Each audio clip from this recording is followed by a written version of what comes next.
Good afternoon, everyone. We'd like to welcome you and thank you for joining our webinar to learn more about recent federal posting changes. A quick note before we get started. Please feel free to submit questions at any time during the presentation using the chat feature on your screen. We will respond immediately to any technical concerns, and we will try to answer as many questions as we can about the material presented via follow-up emails after the presentation. And without further ado, here is Ashley Kaplan, our in-house senior employment law attorney. Ashley has been practicing labor and employment law for more than 20 years, representing employers in a variety of matters, from discrimination and harassment litigation to defending FLSA class action lawsuits. Here at Poster Guard, Ashley handles our legal compliance and also oversees the teams responsible for researching all the posting laws and developing compliance solutions to meet our customers' diverse needs. As a special offer to our attendees today, Ashley will be available to set up a complimentary personal consultation about your specific posting compliance needs. If you are interested, please indicate that in the question box and we will contact you to set it up. And now, here's our presenter, Ashley Kaplan. Thank you, and welcome everyone. Today we're going to talk about some recent labor law posting changes. Changes on a federal level that affect nearly every business in the United States. And 2016 has been a pretty busy year for posting changes in general, especially on the state and local level. But it's really unusual to have this many federal changes in one year. Usually we see just one federal change every 2 or 3 years. But we're going to talk about 3 federal changes today that all occurred within the span of just a couple of months over the summer in 2016. So I'm going to cover in detail what the poster changes are, but I'm also going to spend some time explaining the underlying laws that changed and what they mean for you as employers.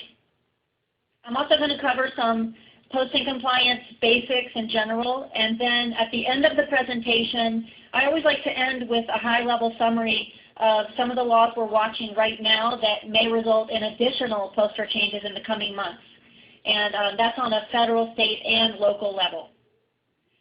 So first, let's start with a basic understanding of labor law posting requirements. And then we'll get into specifics about the recent federal posting changes. So today's posting compliance environment is more complex than ever. As most of you probably know, all businesses in the U.S., if you have at least one employee, have to post both the federal and the state employee notices. And on top of that, if you are in a city or county with mandatory posting requirements, you have to post local employee notices too. So there are currently 6 mandatory federal posters. The posters that are required on a federal level, and the 6 posters are listed here on the slide. First, there's the posting issued by the EEOC, the Equal Employment Opportunity Commission, and this one covers anti-discrimination provisions and protected characteristics under federal law. Next is the OSHA posting, and this one highlights important provisions of the Occupational Safety and Health Act. Then there's the FMLA, this is the Family and Medical Leave Act posting, and it gives employees basic information about their eligibility for leave, what benefits they can expect, and it also outlines your responsibilities as the employer regarding FMLA leave procedures.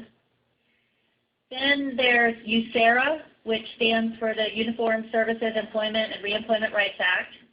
And this notice covers reemployment after military leave, anti-discrimination provisions, and also some issues around health insurance. The next one here is the Fair Labor Standards Act posting, which is also, a lot of people refer to it as the minimum wage poster. And this one notifies your employees about the federal minimum wage rate, overtime rules, and also child labor laws. And then finally, there's the EPPA posting. That stands for the Employee Polygraph Protection Act. And this one lets employees know the rules around lie detector tests in employment. And this posting, by the way, is mandatory even if you don't use lie detector tests. It's mandatory for everyone, and that's a question I get a lot, so I just wanted to go ahead and clarify that up front. So those are the federal postings. Then on a state level, there are additional mandatory postings that are required for every business, and depending on what state you're in, this can add up to an additional 15 posters. So that's up to 21 total posters in some states just for your basic federal and state compliance.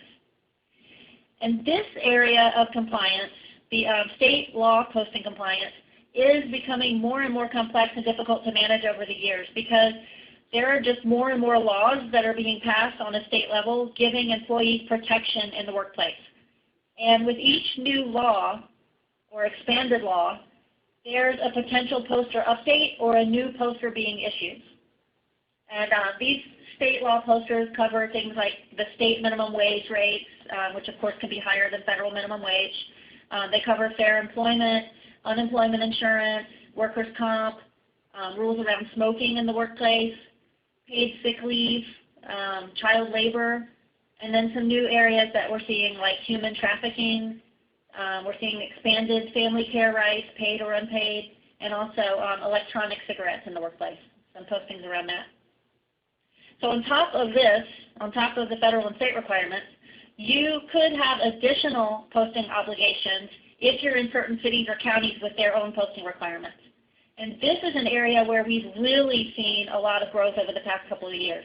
More and more cities and counties are requiring employers to post employee notices in addition to the federal and state postings.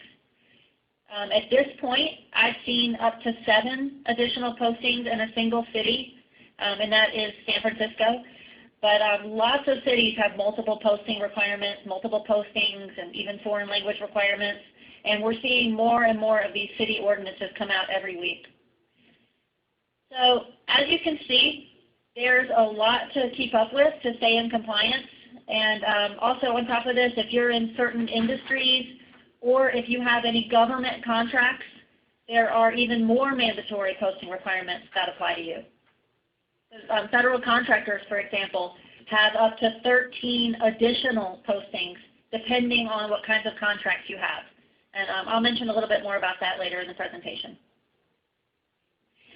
So another thing that a lot of people aren't so familiar with is that there is not a one-stop shop for free government posters. There's not a central place or a website where you can get all the posters you need for compliance. There's actually, across the nation, there are more than 175 different agencies that are responsible for issuing the posters, and that's just on a federal and state level. And right now, combined, there are about 370 different mandatory posters on a federal and state level. And that, of course, does not take into account all the additional local postings, the city and county postings that I just mentioned, any kind of industry postings, federal contractor postings. That's just your basic federal and state compliance. So in any given state, just to manage posting compliance in one state, an employer would have to go to up to 9 different agencies to get the required posters for federal and state compliance. And then on top of that, there are also about 22,000 cities and counties in the U.S., each with their own governing agencies and ordinances to monitor.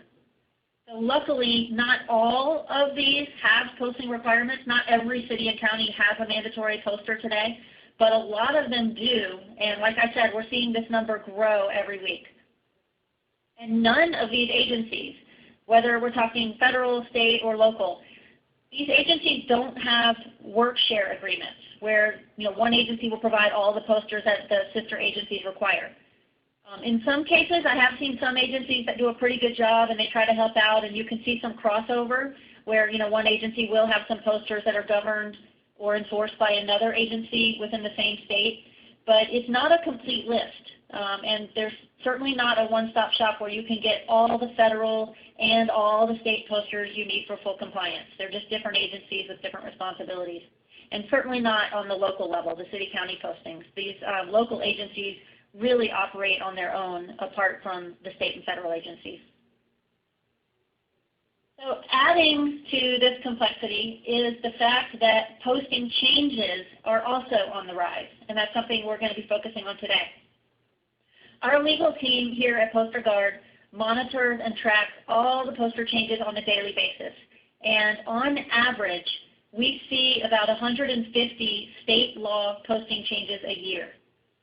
And every time there's a posting change, we review the underlying laws and regulations to determine if it's mandatory or non-mandatory, and whether the change itself is mandatory, requiring a replacement, or non-mandatory, where there's been a change but there's no update required.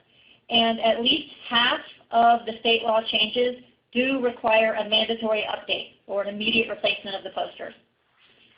Then on a local level, when we talk about the city and county postings, sometimes we get 2 or 3 mandatory changes in a week, in a single week. It really just depends. We do see more changes near the end of the year, around November, December, when a lot of the states and cities raise their minimum wages. But poster changes happen all year long. At the end of the presentation, I'm actually going to show a slide with a list of pending changes that we're watching right now. And these are all posters that are due to have mandatory changes based on laws that have recently been enacted throughout the year on a federal, state, and local level. So the changes happen consistently throughout the year. We do see peaks during the summer and then toward the end of the year. Another problem is that the government agencies don't notify businesses when these posting changes occur. Businesses you're on your own to keep up with this. So this can make it really difficult because the posting requirements and the notices of change can be buried on different agency website pages. And a lot of times the old posters remain on active website links with no information that they're out of date, even though the posters are no longer compliant.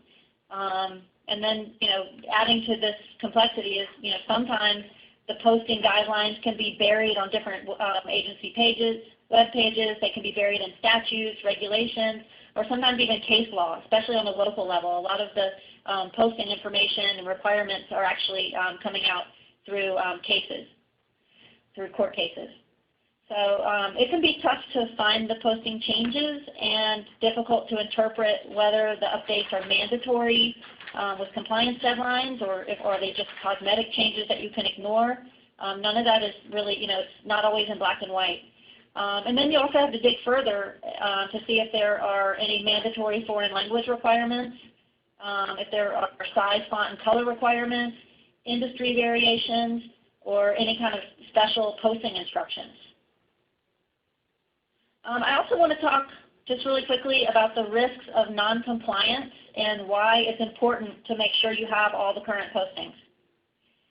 In the statutes, the federal statutes for the federal postings that we've gone over, the government is now authorized to fine up to $32,000.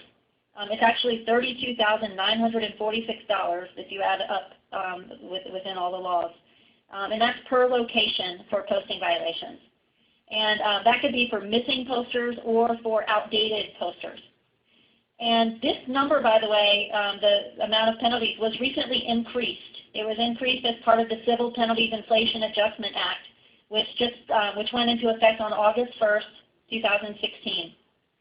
It used to be, before that, that federal fines for posting violations could go up to $17,000 per violation, but as of August 1st, it's been increased to more than $30,000, and that's a pretty significant jump. We're going to be talking a little bit more about this law on the next few slides because it's actually one of the reasons that the federal posters were updated. The penalties are actually on the posters.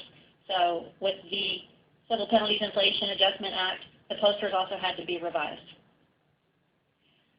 Back to the government fines. On a state and local level, the fines are typically between $100 and $1,000 per violation, but because each posting has its own fines attached to it, its own enforcement agencies and laws behind it, the fines are really all over the place. On average, when I see them, they're around maybe $600 to $750.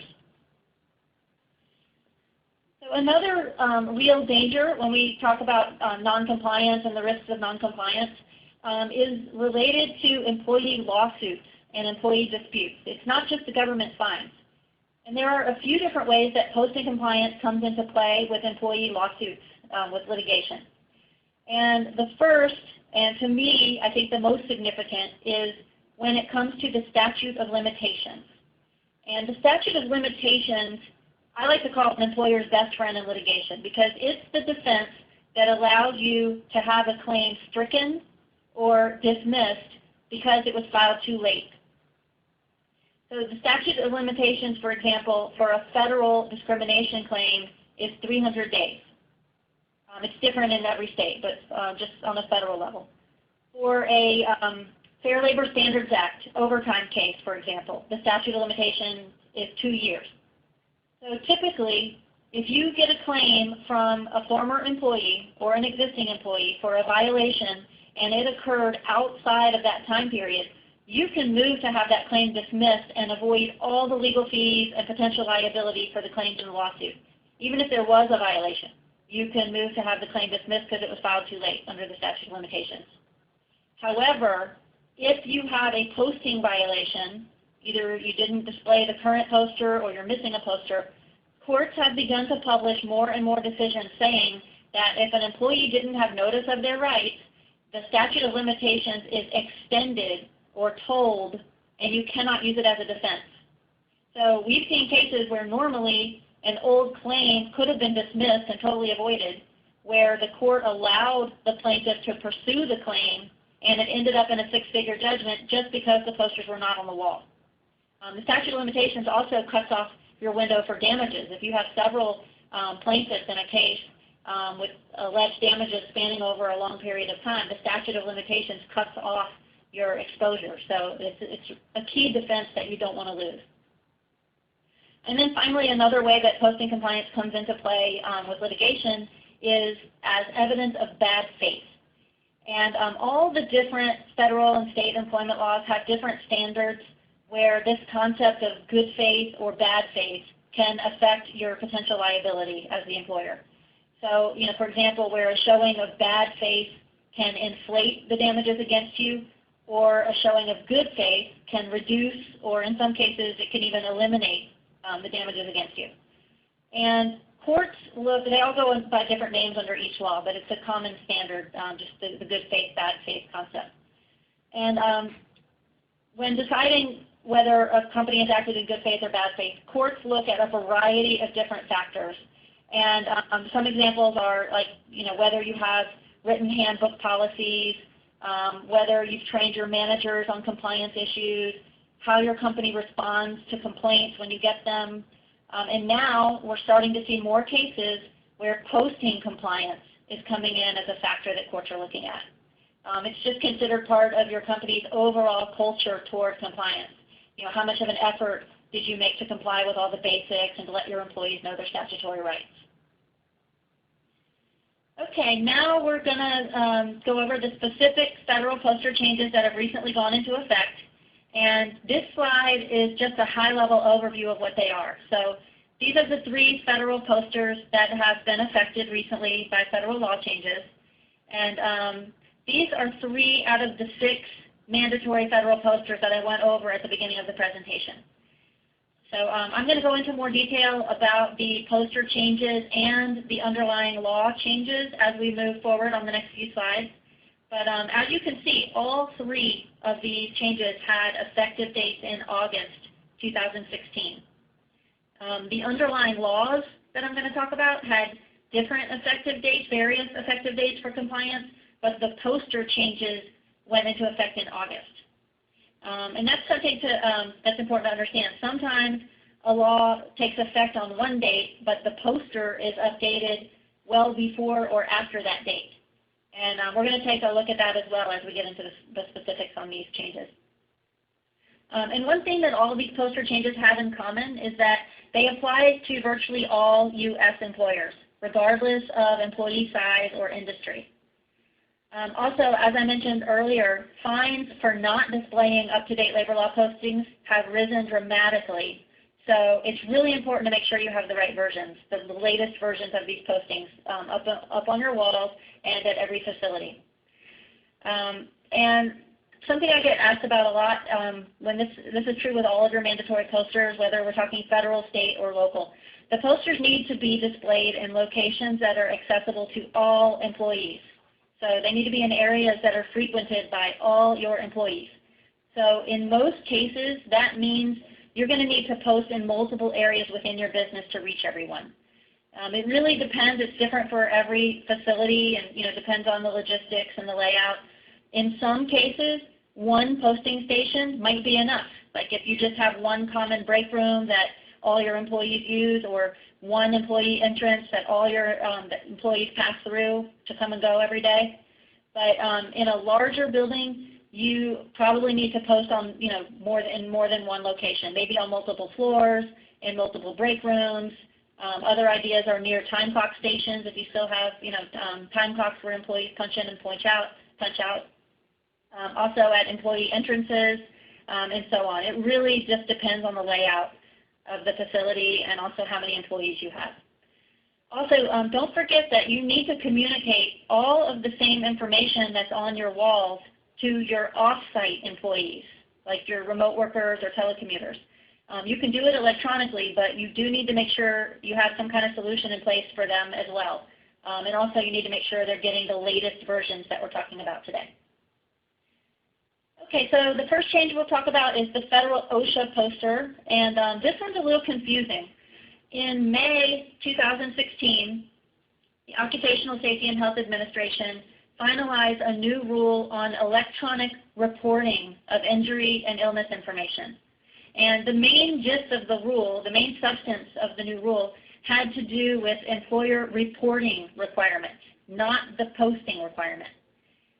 So first of all, when it comes to the reporting requirement, the new rule says that certain employers will have to send their injury and illness data electronically to OSHA beginning July 2017. So that's new. And OSHA will then post the information on the agency's website. And when I say certain employers, and again, right now I'm just talking about the reporting piece, the new reporting requirement. The rule basically requires employers with 250 or more employees that are already required to keep injury and illness records to electronically submit that information to OSHA. For smaller employers, if you have between 20 and 249 employees, and if you're classified in certain high-risk industries, then you're also required to electronically submit that information to OSHA, and it's also July 2017. So this new rule also amended OSHA's existing notification requirements when it comes to what type of information you have to communicate to employees. And this is where the change to the federal OSHA poster comes in. So this is a new notification requirement, an employee notification requirement, and this part of the rule requires employers to inform its employees of their right to report work-related injuries and illnesses free from retaliation. So it's a new notification requirement, and it's all about letting employees know they cannot be retaliated against. They can't be retaliated against for reporting a work-related injury or illness, or for bringing a health or safety concern to you as the employer, or for making a complaint to OSHA. And it's really all-encompassing. You can't retaliate against someone for exercising any of their rights under OSHA. But this new rule is more specific about what actions are protected from retaliation, specifically about reporting a work-related injury or illness, even if it's internal. And it requires you to notify employees of the specific acts that are protected from retaliation. And this notification requirement, this part of the rule, went into effect on August 10th, 2016, but enforcement was delayed until November 1st, 2016. So when I say it's a new notification requirement, this one's kind of different than what we've seen in the past. OSHA says you must notify all of your employees of the expanded anti-retaliation provisions, but technically you could do it in a number of different ways as long as the notification is effective and you cover every employee. The rule does explicitly state, however, that one way to comply is to post the most recent version of the OSHA poster. So obviously, this is the easiest way to comply. You just post the most recent version of the poster, and you've satisfied the notification requirement. You don't have to do handouts or distribute anything or get acknowledgments. You just post the poster. It's the easiest way. And when I say the most recent version of the OSHA poster, this version was actually issued back in April 2015. So the agency didn't issue a new version of the poster with this new notification requirement. They just tell you that you can comply with the new requirement by posting the latest version, which is from April 2015. And that's because the April 2015 version of the poster specifically mentions these anti-retaliation provisions. It's already written into that poster. So it lets employees know their rights not to be retaliated against for reporting injuries or illnesses. The problem is, the reason I say this is kind of confusing, the problem is this poster has undergone some non-mandatory changes over the past few years. So a lot of businesses still have an older version up on the walls. When the agency first issued the poster in April 2015, at that time, it was considered a non-mandatory change, where the agency stated at that time that no poster update was required and employers were fine using the older version. So most employers did not update their posters. So basically what the new rule did was it made the April 2015 version mandatory for the first time.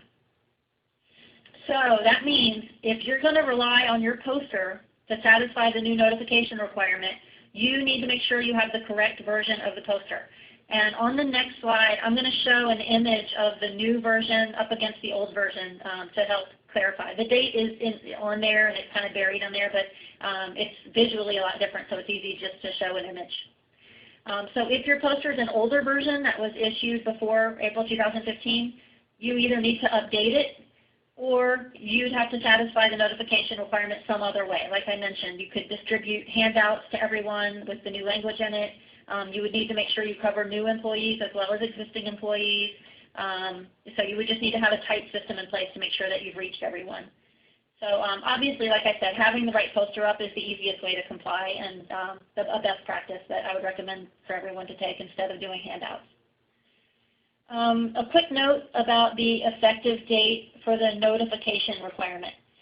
Even though the electronic reporting requirement becomes effective in 2017, it's important to understand the difference. The employee notification requirement, which is the poster, became effective on August 10th, 2016.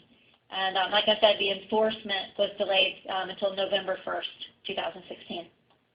Also, another distinction, while the electronic reporting part of the rule only applies to certain employers, which is outlined on this slide, the notification requirement applies to virtually all private employers, regardless of size or industry. There's no breakdown like there is with the reporting piece. Okay, so this slide is just to help illustrate the difference visually between the old and the new version of the poster. The one on the left is from April 2015, and this is the one that may be used to satisfy the new notification requirement. If your poster still looks like the one on the right, you need to update it if you're relying on the poster to satisfy the new notification requirement. And just as a side note, if you are already a Poster Guard customer, you don't need to worry about this. We've sent all of our customers the correct version of the poster. We actually sent it out as soon as this law came out. So there's nothing else you need to do to comply with the notification requirement. You don't need to do handouts or anything like that. I also want to quickly mention that OSHA recently increased its penalties for the first time in over 25 years, and that's part of this update. Penalties for workplace safety violations actually increased by 78%, so that's pretty significant.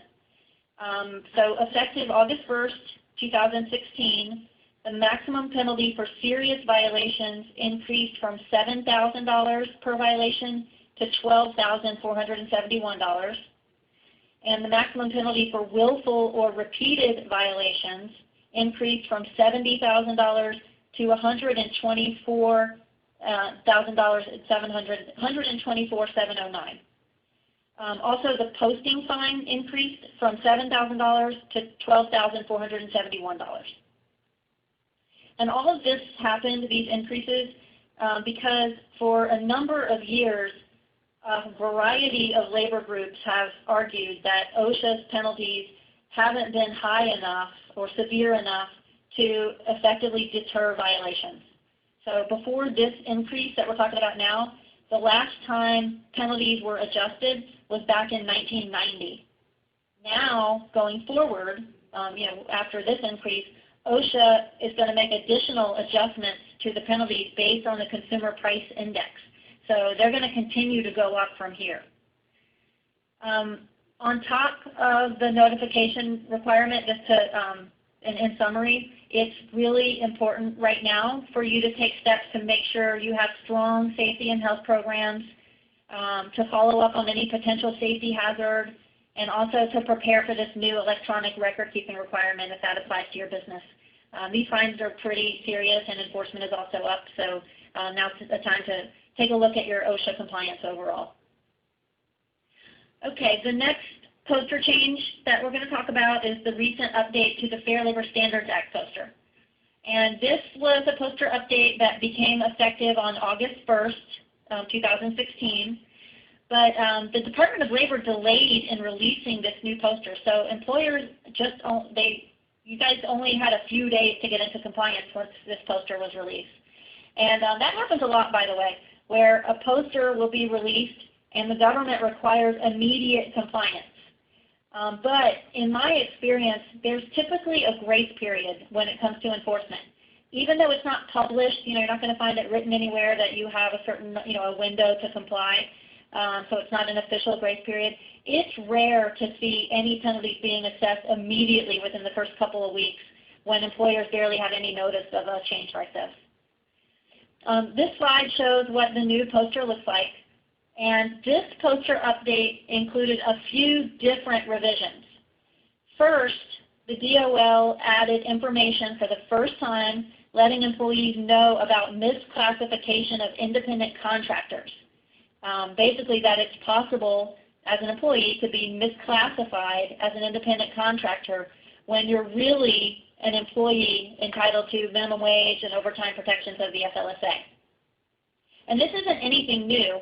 The FLSA has a specific legal test, it's been around for decades, to establish if a worker can be considered an independent contractor. And it's important to understand the FLSA criteria for independent contractor status is different from the test that's used by the IRS for tax purposes.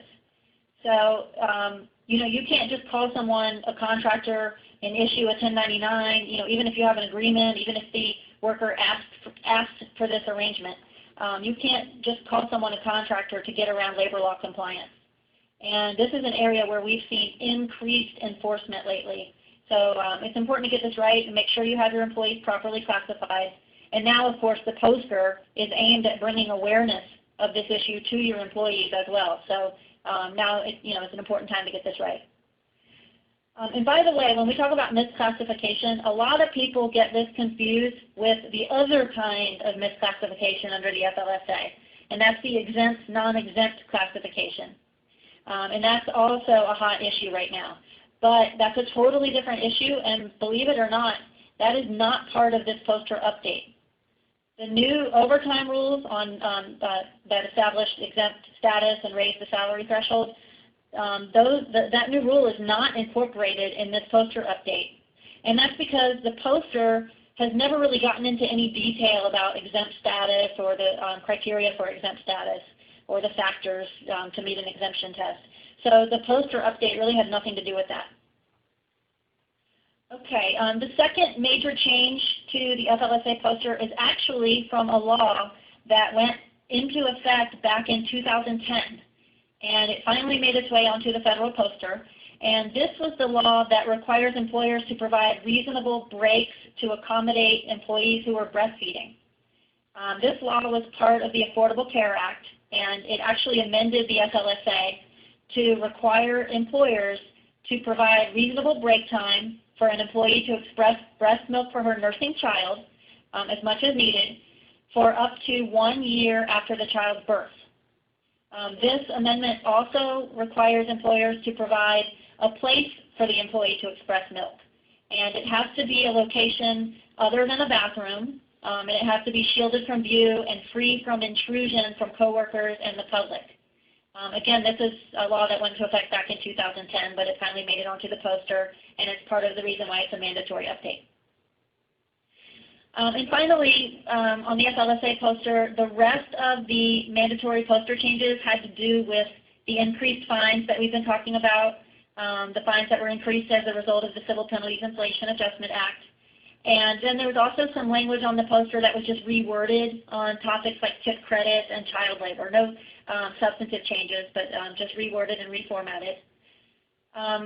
So when it comes to the fines, because the fines increased and will continue to increase with inflation, the poster was revised to reflect the new penalty structure. So basically, the poster used to list out the specific penalty amounts for each kind of violation, but now, because it's going to be going up with the Consumer Price Index, the specific amounts have been removed, and it's just more vague in general.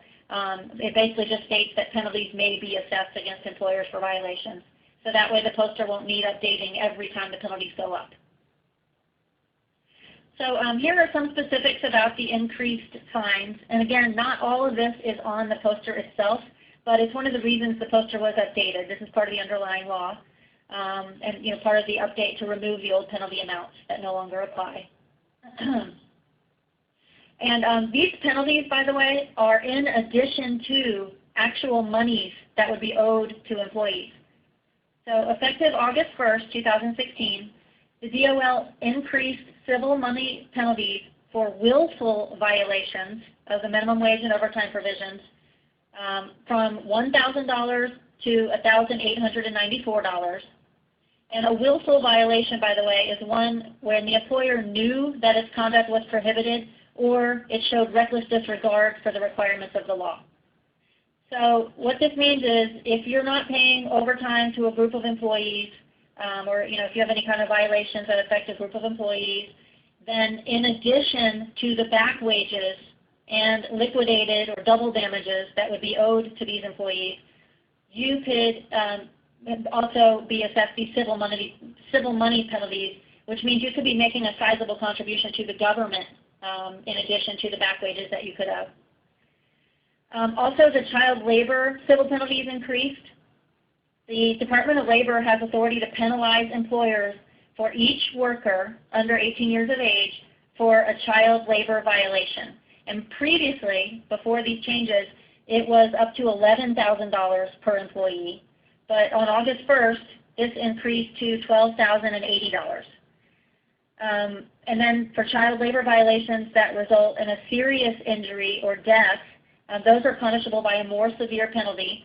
Under the new rule, the maximum penalty increased from $50,000 to $54,910. Also, the FLSA calls for doubling the penalty if there are repeated or willful violations.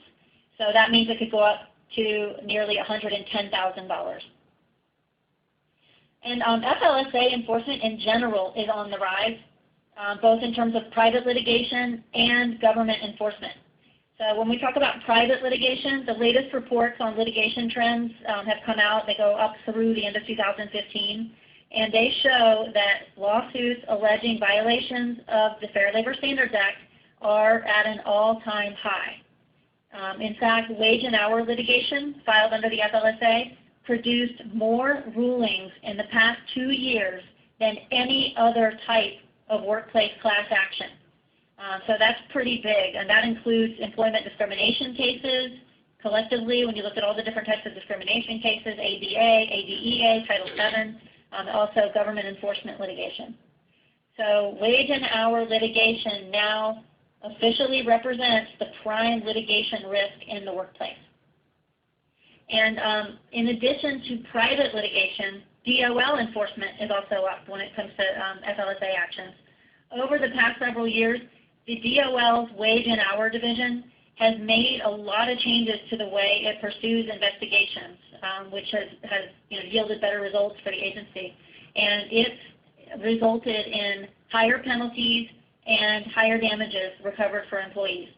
So the recent reports show that in the past 5 years or so, the Wage and Hour Division has recovered more than $1.2 billion in back wages for over 250,000 workers.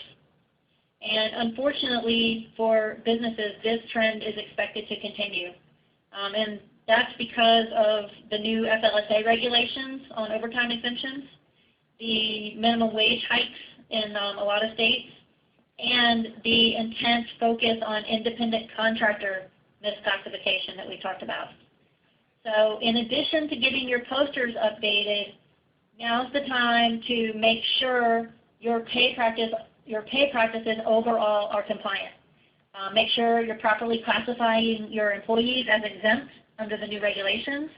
Make sure you're paying overtime properly for your non-exempt employees and recording all hours of work. And make sure you're not treating workers as independent contractors if they are considered employees in the eyes of the law. The final change I want to talk about is the change to the Employee Polygraph Protection Act poster. Again, this EPPA poster is one of the 6 mandatory federal posters we went over, and it must be posted by all private employers in the U.S., regardless of employee size or industry. This mandatory update also went into effect on August 1st, 2016, and just like the FLSA update, the agency delayed in issuing this new poster too, so employers only had a couple of days to get into compliance. This was considered a mandatory update, but the actual change to the poster was pretty minor. The poster was just updated to remove the specific references to the penalties for violating the law, similar to the last FLSA change that we talked about. So it used to say an employer could be fined up to $10,000, but because of the Civil Penalties Inflation Adjustment Act, these penalties under the EPPA were also increased, and they will continue to increase. So the poster no longer refers to the specific amounts. They've just removed the $10,000. So just like the FLSA poster, the amounts were removed, and now it's just vague. So the poster won't need updating every time the penalties increase with inflation. So the poster now just simply states that the DOL may assess civil penalties against violators. Also, the poster was reformatted, and on this slide I've included an image of the poster so you can see what it looks like. So here are the specifics on the penalty increases under the EPPA. The penalties for any violation of the EPPA were increased from $10,000 to $19,787. And this includes penalties just for a posting violation. So this one is pretty severe. That's a big jump. I've also included a note on this slide about applicant area postings. This poster is one that is required for applicant viewing too, not just your employees. So out of the 6 federal posters that we went over in the beginning, 4 of those posters have to be displayed where applicants and employees can view them. So that might mean that you would need an extra poster display station, depending on the layout of your facility. If you have an applicant area, if you conduct interviews on the property, you need to have these posters visible to applicants. The 4 posters are listed here. It's the EPPA poster, also the FMLA posting, the EEOC posting, and the USERRA posting. And by the way, if you accept online applications, you need to make these, make sure that these are accessible electronically to your online applicants as well. So make sure you have the updated version of the EPPA posting and that you've properly displayed it for all employees and applicants to view.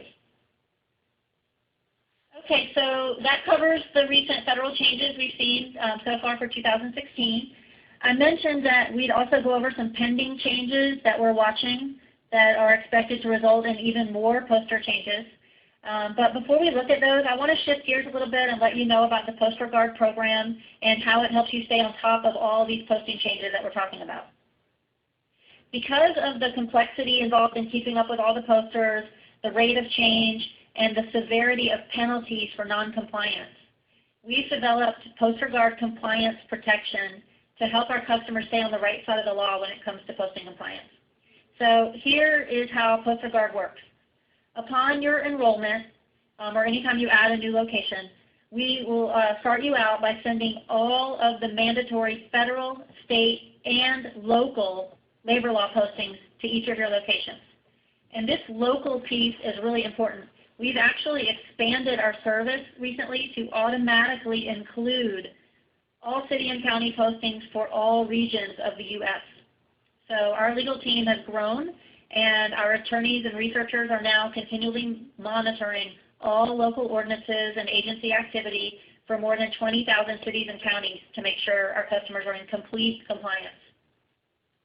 Once you get your initial postings, we take care of everything from there. Our in-house legal team monitors the posters daily for changes, and whenever there's a mandatory update or a new posting requirement, we automatically notify you and immediately send you the new posters at no additional charge. And that's no matter how many changes there are throughout the year. And we guarantee that you'll get the posters within 22 business days from the poster notification. And it's actually usually a lot faster than that. On average, it's more like 2 weeks. But in fact, for the federal poster changes that we've been talking about today, we were able to meet this commitment, and we got all of the updated posters out to all of our customers on time, and in some cases well ahead of this deadline. So it's something we take pretty seriously. A couple more details about the Poster Guard service. All of the posters are monitored and reviewed by our in-house legal team, and we adhere strictly to size, font, and color requirements. And this is true for all our posters and something we take seriously on the compliance team. Our legal team analyzes each posting requirement to check for size, font, and color requirements, and we adhere to them strictly to comply with all the posting laws. We do consolidate the posters as much as we can to save on wall space, but not if it compromises compliance. We also automatically include all of the posters in whatever mandatory languages are required. And this is done at no extra charge to make sure you're in compliance. So whenever a poster is required in a foreign language for all employers, even if all of your employees are English-speaking employees, Poster Guard automatically includes the foreign language versions with your English service. And this is true for all our posters, whether it's federal, state, or local. Right now on a state level, there are 23 states that require certain postings in Spanish, even if you have no Spanish-speaking employees. And there are a lot of city and county posters that have to be posted in multiple languages beyond Spanish. So if the law requires every employer to post something in a foreign language, we include the translated versions automatically at no additional charge. And this is because we want to make sure you're in compliance. We believe that if it's mandatory, you shouldn't have to research it or even know about it to ask for it to be covered. And finally, Poster Guard also provides a 100% guarantee against government posting fines. And this means that if you're a Poster Guard customer and you receive a government posting fine when you've properly displayed the most recent versions of our posters that we sent you, we take full responsibility for the fine. Something else worth mentioning to help further protect you against damages and lawsuits, we also provide complete record keeping. So we maintain for up to 5 years, we maintain all the records, and we provide our customers with all the evidence and the data that you need to respond to requests, whether it's in litigation or in a government investigation. And that will, to help prove that you were in compliance when it comes to all the posting laws applicable to your business, location by location. On this slide, I've just listed some of the expanded solutions we offer for Poster Guard customers, and I'm not going to go over these today, but if you have any questions about them, just indicate that in the question box or the chat feature, and we'll be sure to follow up with you if you need any more information about any of these. I did just want to mention one thing about the federal contractor solution. Like I said earlier, federal contractors have up to 13 additional posters they need to display depending on what kind of contracts they have. And earlier in 2016, there were several mandatory changes to these posters. It is outside the scope of today's presentation, but I did just want to let you know that. So if you haven't updated your posters recently, your Fed contractor posters recently, you may want to look at that to make sure you're still in compliance. We actually have a great white paper on the posting requirements and recent changes just for Fed contractors. So let us know if you'd like to get a copy of that, and we'll be sure to follow up and email that to you after the presentation. Okay, so this slide highlights a few of the federal, state, and local laws that have already been enacted. These are laws that make the corresponding posters outdated. The content of the posters become outdated with these new laws, and so they are expected to result in mandatory poster updates with the new information. As I mentioned earlier, typically a law is passed and the government updates the poster before the compliance deadline or the effective date of the law. But that is not always the case. Sometimes a law will go into effect and the government takes weeks or even months to catch up and get the new information onto the posters. Actually, it can be even longer. We just went over a mandatory change to the FLSA poster based on a law that went all the way back from 2010. So it's really unpredictable. And then, of course, in some cases, you get the poster released months before the law takes effect, which makes things a lot easier on everyone, but unfortunately, it's not always that convenient. Now, on this slide, this is just a list of laws that have actually been passed with actual effective dates. There's a host of other bills that are pending in various stages of legislation that could also affect the posters. Like on a federal level, for example, the posters could be affected by pending bills on issues like immigration reform and FMLA expansions. And as we've discussed, there are hundreds of bills that are pending on a state and local level. But again, this slide just captures posters that are due to have mandatory updates based on laws that have already been enacted. And also, if you'd like more information on any of these laws or how they're expected to affect posters, just let us know that in the question box. We can follow up with you on that as well. Okay, well, that wraps it up. I hope you found this presentation to be helpful and informative. I know we went over a lot of legal requirements and details, but there's a lot to share when it comes to these laws and your obligations when it comes to posting compliance and staying on top of all these changes. If you have any questions or would like additional information about Poster Guard or any of the compliance issues I've talked about today, please feel free to contact our compliance specialist, Peter Frey, at 954-970-5702, or you can reach Peter by email at pfray, F-R-A-Y, at hrdirect.com. Thanks again for attending today's presentation, and we hope you have a wonderful afternoon.